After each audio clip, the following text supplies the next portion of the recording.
So what does that mean? Does that mean no veggies? Does that Because of mean veggies. we don't eat veggies now?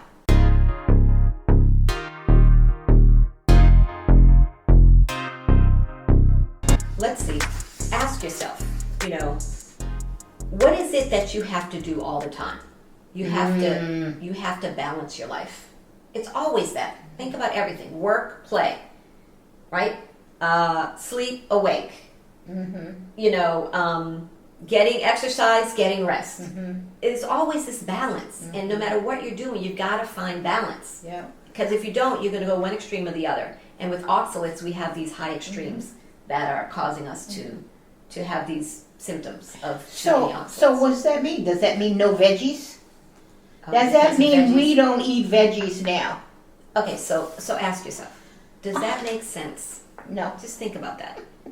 When stuff makes no sense, you need to stop and think.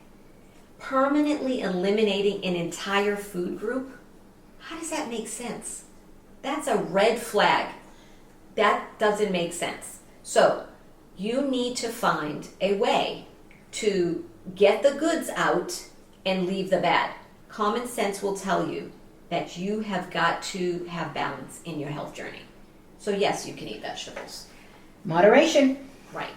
So we're going to mix the high oxalate foods with different times. So I'm not going to eat the same high oxalate food every day, day after day, meal after meal. I'm going to try to find a way to moderate that.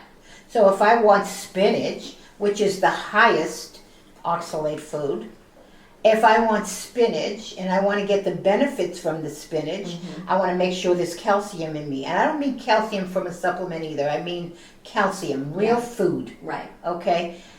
And I have that in me. I can have that spinach, Yeah. but I don't need nothing else with it. In other words, I don't need another vegetable or another fruit or whatever. Right. Just stay right there. And don't eat it every day for lunch. And absolutely not. So that the next day you might want 2 or 3 low oxidated Oxalate. vegetables. Oxidated. No, oxidation. Oxalate. Oh, I can't even say that And word. you can think about seasonal eating, because back when you Ah, had to eat that's by true. season, we don't have to do that anymore. So we eat whatever vegetables or fruits we want all year round, and it's available to us. It didn't used to be like that. Back in the days, you had to eat what was available Yeah. in the season it was available in, which meant you couldn't just eat it anytime, and it wouldn't build up to the level that it No, does there now. was no overload. Right, because if spinach only grows for this many months, that's the months you're eating spinach. That's right. You're not eating it the rest of the year.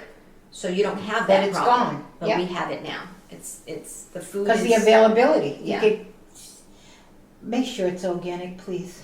we back on that. She's I'm right though. sorry. People just, please. Amen. So that's seasonal eating. The other thing is diet variation Variation. is a big That's deal. me. Yes. Oh yeah, I love variating my diet. I don't want my body to get used to anything Yeah. for too long a time. It's true, and it gives it a chance to process and excrete what it doesn't need Right. as it starts eating something different, Right, and it gives you the back and forth, so the body's not overloaded with one thing That's constantly. right. Yeah. That's So right. you have to keep varying so you don't develop resistance. That's good advice. That is, and also too, when you're doing that, you're giving your body the opportunity to not heal you in these different times, but to do its job, what it does. Right. And it's going to make you feel good because it feels good.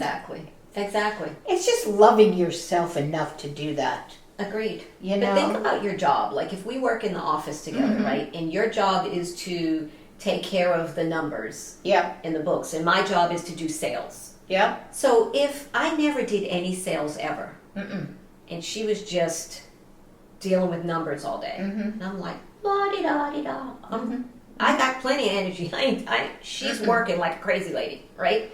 So at the end of the week, she's like, oh, I'm so tired. Oh, well, next week I got some more for you. And it just keeps going. But imagine if we took turns. Yeah. And she does numbers and says, hey, you chill for a few days. I'm going to go run out Yep, and make yep, some sales. yep. And then I'll give you numbers and then I'll chill out. That's how the body's doing. So you got your kidney hustling to deal with these oxalates. Give it a break. don't eat high oxalates a few days. Give the kidney a break and let some other body function, some other process, and some other organs do some work, right? And then you'll be ready for oxalates again when kidney's rested. That's right. It's the same concept. You can't just wear out poor kidney.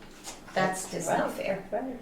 It's just not fair. But then the body gets more and more healthy. That's true. It's just wonderful. Then you get happy. You're in a good mood all the time, and you're wondering because you want to say, what's going on? Why am I feeling so good every day? Yep. I'm getting nervous now. There's something going on here. No cap. Okay, don't start with that. So I will say this, that a lot of the high oxalate foods are really high in nutrients as well. So we're not saying don't eat these high oxalate foods, just don't eat them. No. That's not what we're saying. We're saying that if you're starting to notice some of these symptoms, then maybe you want to take a look at what's going on with your oxalates. And we talked about the Food and Mood Journal, the Real Healthy You Food and Mood Journal. You can get that ebook online, therealhealthyu.com, and you can go ahead and get it, download it, and you can actually fill out these different pieces that are going to help you to reflect on not only what you're eating, how you're feeling, and how your body is responding to food.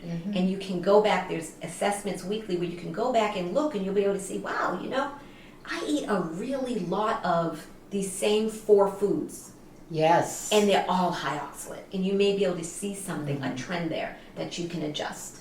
So that's why it's important to vary, right?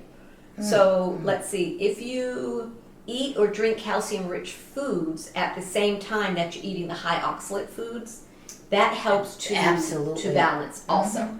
So you pair them together. So you get a spinach salad, put some cheese on it. Absolutely. That's going to give you some dairy, right? Yes. Or if you have some yogurt, or you having, berries or raspberries. I love raspberries. They're high oxalate. Yeah. Let me put them in some yogurt. There you so go. the calcium from the yogurt is going to help pair up and That's offset right. all the oxalates in the raspberries. So there are ways for you to manage this. And if that happens, that means you get the nutrients.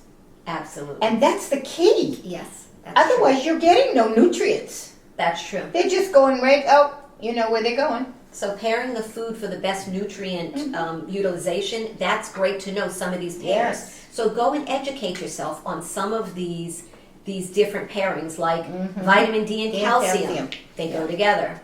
Vitamin C and iron, plant iron, That's go right. together.